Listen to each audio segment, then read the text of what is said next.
Hello everybody, my name is Caitlin Jockmans. Today I'm going to be giving a speech on why it is so important that we spay and neuter pets and why we need to take action on this. If you don't know me, hello, my name is Caitlin Jockmans. I'm a former volunteer at Spay Car over in Skiatook, Oklahoma. And I'm going to be talking about this because I believe it is so important, not only to help your pup and cat live a longer and healthier life, but to help reduce animal homeless populations across the country. Now you may be wondering, why should you care? And I'm here to tell you that you must care. Not only for the sake of every cat and dog wandering around that doesn't have a home, but also for your dog or cat at home so that you can help them experience a happier and healthier life. So I got to see firsthand how spaying and neutering affects dogs when I was a volunteer. We routinely spay and neuter all of our dogs for a number of reasons. Number one, to reduce homeless animal populations. Number two, it can benefit the dog physically and the cat physically. Number three, it can also emotionally benefit those animals as well. So first, I'm going to go ahead and get into the homeless animal population and how it correlates to the effect of spaying and neutering. So as you can see on my visual representation, there's a bunch of statistics on that are going to be linked that include the homeless animal population numbers and how they've been reduced or increased.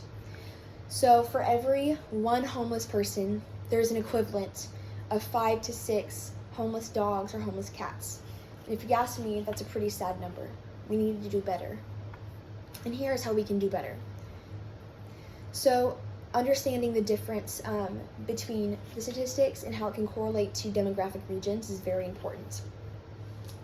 The reason that can help reduce spaying and neutering can help reduce homeless animal populations is by reducing the number of animals that are wandering around actively reproducing.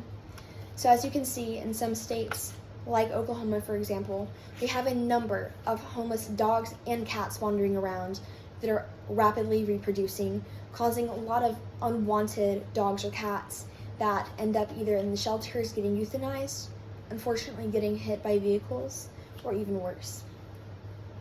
But we can put a stop to this, or at least help reduce this, by spaying and neutering our animals. Some shelters do it at a low cost or even free. And in my opinion, there's no reason why you shouldn't do this after this speech. Another reason that I urge you to spay and neuter your pets is because it can benefit them physically. Some ways that it can benefit them is by restricting the possibility of your dog or cat gaining certain diseases. For example, statistics and studies have shown that by spaying and neutering your pets, it can help reduce certain cancers, certain diseases, and physical things such as mounting or acting territorial, aggression. Female dogs are known to go into heat, which is basically when they get their menstrual cycle and they bleed. I don't know about you, but having blood everywhere around the house from a dog is not ideal. But we can stop this by spaying and neutering those pets, which would stop that cycle. And it can also help reduce the possibility of having a harmful pregnancy. My shelter dog, before I got her spayed and neutered because she was also a stray, had a litter of puppies and it almost killed her, according to vets. So another way that it can benefit your dog is by reducing the number of unwanted emotional responses and behaviors that are associated with not getting your pet fixed. And those can include the aggression, like I talked about, acting territorial. Female dogs are known to kind of be aggressive whenever they're not spayed and neutered, and the boys can usually act very rambunctious, all over the place. Overall, it can really, really benefit your dog or cat's physical and emotional health. So you may be wondering, what do I have to do with this? I know I need to spay and neuter my animal, but how can I help? But I'm here to tell you that there's so many ways you can help, and I'm happy to share those with you. One way is by simply spreading awareness. If you're shy or don't really want to do the extra step that I'm going to be discussing in a minute, you can always spread awareness by just simply having the conversation. I often find that having a conversation like this can really, really help spread awareness and help people to gain a new insight on the problem and how we can find a solution to this. Another way is by calling your local politicians. A lot of states and the demographics like I talked about, northern states have stricter laws and have a lesser number of homeless animal populations, but southern states usually have the opposite.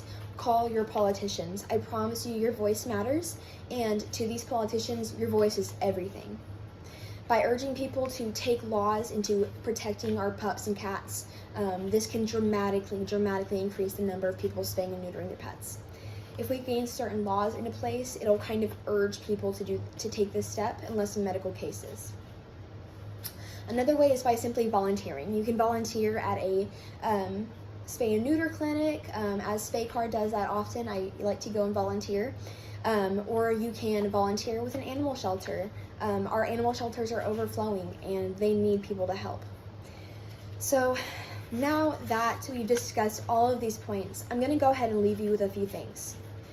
Even though we've discussed populations, how it can benefit your pup or cat physically and emotionally, and how you can take action, I'm going to go ahead and leave you with this. Every animal's life matters, but it is up to you to be responsible for how they live that life. Thank you so much.